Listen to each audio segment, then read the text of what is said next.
How do you keep your head up, a truly positive nature during these turbulent times? This is exactly what we're talking about today on Mindful Manifesting. You're listening to Ariana Rollins.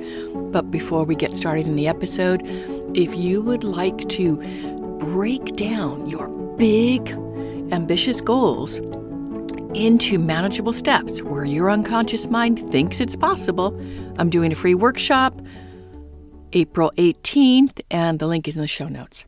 All right.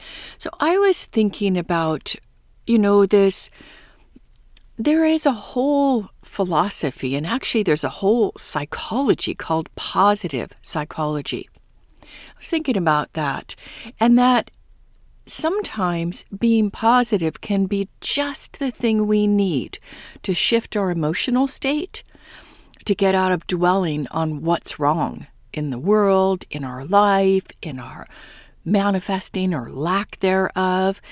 And then sometimes it actually, this is a great word, I don't know why I love it, behooves us to allow being melancholy. I'll explain that in a moment. I think we are conditioned, especially in the United States. I've had the blessing and good fortune to live in England and a little bit in Germany and in Venezuela, Caracas. And one thing I noticed, and I don't know who told me this, but they noticed Americans would have this attitude of, have a nice day, how are you doing? When they would come visit the United States.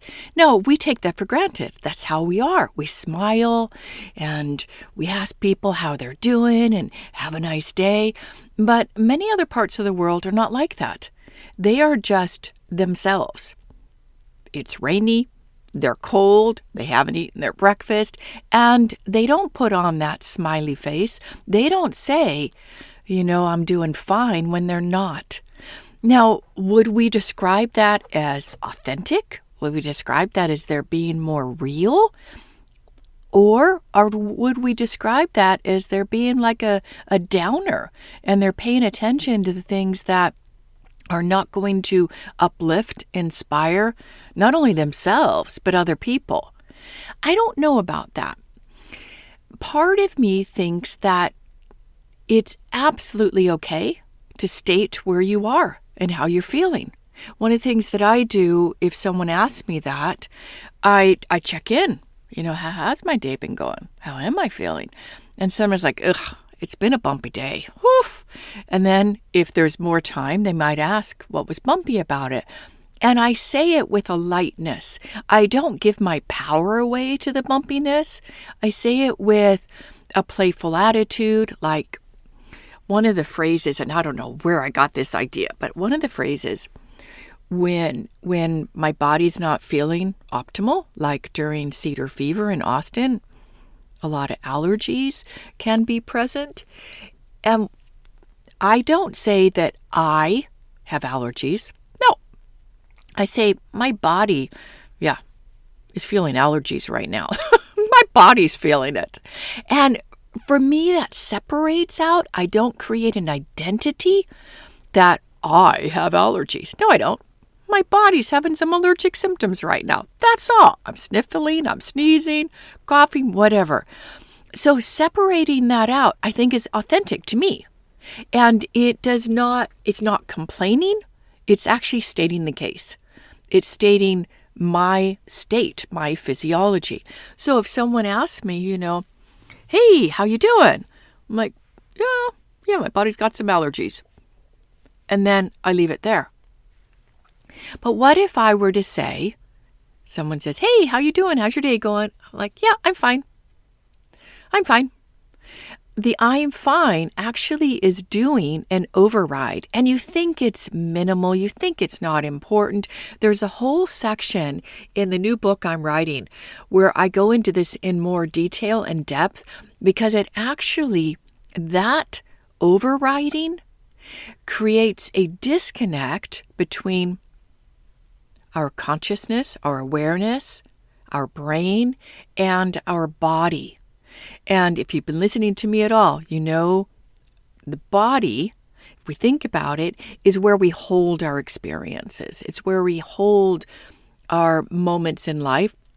It's where we hold things like allergies. And it's a storehouse of the unconscious mind. That's a simple way of thinking about it. Probably not a true psychological, precept, but oh well, it works. So if we are saying what we are not, we're not feeling, if we're not being in integrity with stating how we're feeling, we don't go into a long story with someone at the grocery store. Of course not. But we could lead with just enough truth to our state of being in our consciousness, just enough truth that it creates that harmony between our consciousness and our body. So it is following our lead. It is believing what we're saying. You think, gosh, is she crazy? Why is that important? Why does my body need to believe what I'm saying? Well, my friends, this is huge. This is huge, and it could really be a game changer for your manifesting. If you are asking for something, you're asking for something that you want. You've got a big desire, whether it's growth in your business, more clients, whether it's a new to you car, whether it's improving love and connection in your life and your relationships, whatever it is, you've got a desire. And your brain, let's think about your brain, your consciousness has the idea. It's like, oh, I would really like that. Oh, that would really bring up level the quality of my life. And we connect to why we want it and we feel it. We've activated it. And if our body is feeling maxed out, doesn't have the capacity, doesn't have the energy, doesn't have the enthusiasm for, let's say, growing income, mustering the energy to get new clients, but your brain is saying, your desire is saying, yep, I want that. I want to grow my revenue. Yep, I want more clients. But your body knows you're tired. Your body knows that you've been pushing yourself for the last few months. Maybe sleep is disturbed. Maybe you're feeling some aches and pains in your body and you normally don't.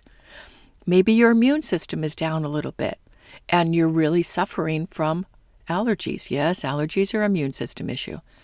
And you are overriding your body's consciousness. I do believe the body has consciousness. I think it is alive. Which is why, we cut ourselves, we heal. I won't go down that rabbit hole for very long. But we're overriding our body's willingness, its capacity, its energy to be able to follow our lead. I'm going to say that again, but in a different way.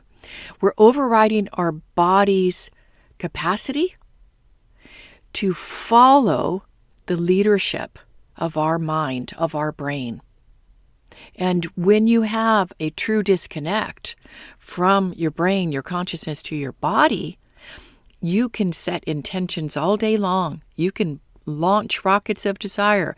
You can have all these wishes, all these goals, objectives, and fail. You fail. Your body's not following. It's saying, yeah, right. Yeah, right. Oh my gosh, was that a teenager expression? When parents would say something like, yeah, right. Yeah, right. And your body's like that. And in my book, The Mindful Achiever, we talk about vetoing. And you can get that one. That one's published. That's on Amazon. We talk about there's a veto blocker. A veto blocker. It's where you have a desire, an intention, it's meaningful, you can feel it, you're excited about it. But there is a blocking energy, and let's just call it the body. The body is vetoed. The body is cancel, not going there, cancel. And you'll wonder why you're not making progress, why you're doing, quote unquote, all the right things, but it's not moving the needle. It's not getting you closer to that revenue goal, not getting you closer to the number of clients you want to work with, if we just stick with that example. And we could then start beating ourselves up that we're not working hard enough, or we don't have the right system, the right marketing, the right methodology, or maybe we do, and there's something wrong with us. Oh, it works for my teacher, but it's not working for me. I'm doing something wrong here. And then we fall into the blame game. Oof! The blame game is like one of those kind of Grand Canyon crevices, because once you start it, it feels good. It feels good to have a reason. It feels good to have a reason why life isn't working, why we're not meeting our goals or intentions, because our brain likes reasons. It likes if, then, this, that, and then it's done, right? We don't have to consider it anymore. Oh, it's the economy. Oh, people aren't investing right now.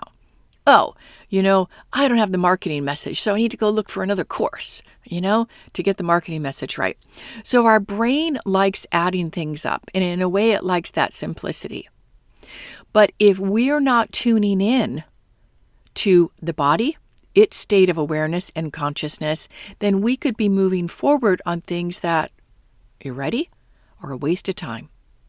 They're a waste of time. No matter how desirable they look and like they're going to solve the problem, they're a waste of time. And then what happens is we make that time investment, we do all the right things, but the body's not following. And we wonder what's going wrong.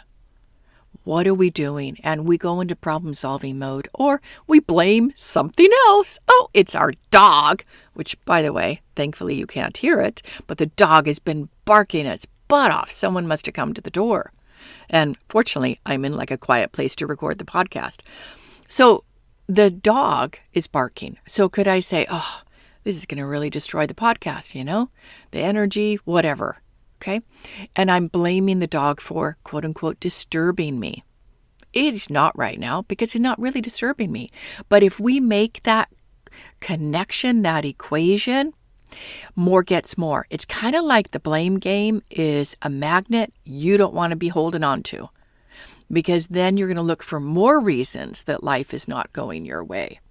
And more reasons get more reasons. And then we can find ourselves just dragging through our day, not wanting to get out of bed, not wanting to exercise. What's the point anyway? I put on 3 pounds. I'm going to the gym. I put on 3 pounds. And we start to get into a subtle defeatist attitude. You're not going to be aware of it, but your actions and how you're using your time and your mind and your emotions, your thinking, your energy, you're going to witness it. Defeatist. Why even start? It's not going to work. So what do? Do we do that kind of positive psychology? I'm fine. Yep, I'm fine. Do we override how we're feeling? Maybe that'll get you kind of out of bed. Maybe that'll get you moving forward, because it's true. When we are taking action and when we are moving forward, it feels good. We get that positive feedback loop. Okay. I'm making a difference. I'm doing something. And that does feel good. We get a dopamine hit from that for sure, especially if we've been, a little feeling under the weather or feeling defeated. But it's not sustainable.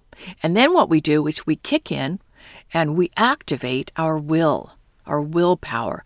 Like, oh, it worked yesterday. I can do it. I'm going to the gym today. I can do it. Oh, I'm going to follow up with those prospects. Oh, I'm going to set up an email campaign for my next promotion.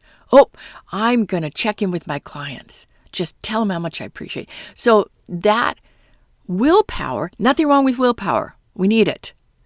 But where did it come from? It came from pushing ourselves to extend that activity, taking action.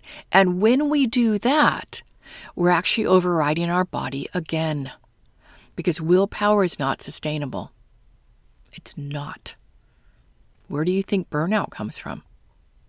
So again, we've got all these strategies, don't we, to get things done. We've got all these strategies to accomplish things. But for me, the most direct, the most sustainable, and the most loving strategy is to get into harmony. Get into harmony. Maybe that's a woo-woo word in your world. I don't know. But for me, harmony just means my brain is listening to my body is listening to my brain. We are working as a cohesive, coherent unit. So when I say I'm going to do something, I do it. The body says, oh, she's in charge. Body follows me. So I kind of got a little disconnected, I will tell you. And I'm not sure what happened, but I had started setting intentions for my day. And usually, I'm very grateful. Usually when I set an intention, I follow through. I do it. At least I will start it. We don't have to complete something. But what was happening, I was setting these intentions like sit down, get your taxes, get your bookkeeping ready for taxes. Wasn't doing it for weeks. And that was building up an energy in my body that was not healthy, not feeling good for me because I was setting this intention, but I wasn't following through. I had broken integrity in myself. So what was my answer? Stop intending. Stop intending. Only intend those things that I was certain I was going to do. So, for example, I do a PT form of exercise called ego skew. It's to help your alignment. I love alignment. Getting your head on top of your shoulders, on top of your ribs, on top of your hips, knees, shins. It's fabulous. So I wrote that I was going to do that on my intentions. And then, of course, I do it. I've built it in to be a habit. I've been doing it since October for like the last 5 months. So I know I was going to do it. The other one, meditate. I do that every single day. So those are things that I've already built into my habit mind. My body follows my mind to do those things, whether I like it or not. There's no conscious choice anymore. I have that alignment. I've got that command. So writing things, or you don't have to write down, but thinking those things you're going to do and do it, it starts to build that, oh, look, she's following through. Don't put those big things on it. Those big things belong at the very top of the ladder. It's the little things that are going to get us there. And then when we have our body following our conscious command, then we are in a flow state. And you start to succeed. You start to create the very things and momentum that's going to create success for you, that's going to get you to that top rung of more clients, more revenue. So, I really liked this episode. This one was just like no notes. I love doing these episodes. The previous ones have been notes. You might have noticed it. I don't like it so much. So if you would like to know more about keeping that big intention, that ambitious goal in your consciousness without forcing yourself, pushing yourself, and making those steps, those rungs along the way, I would love for you to come to my ladder workshop, April 18th. I'll put it in the show notes. And as we wrap up, be gentle on yourself. Positive psychology sometimes works, but it's not sustainable. Don't beat yourself up. And as you confirm yourself, you chart your own path to success. So much love. Many blessings. Bye for now.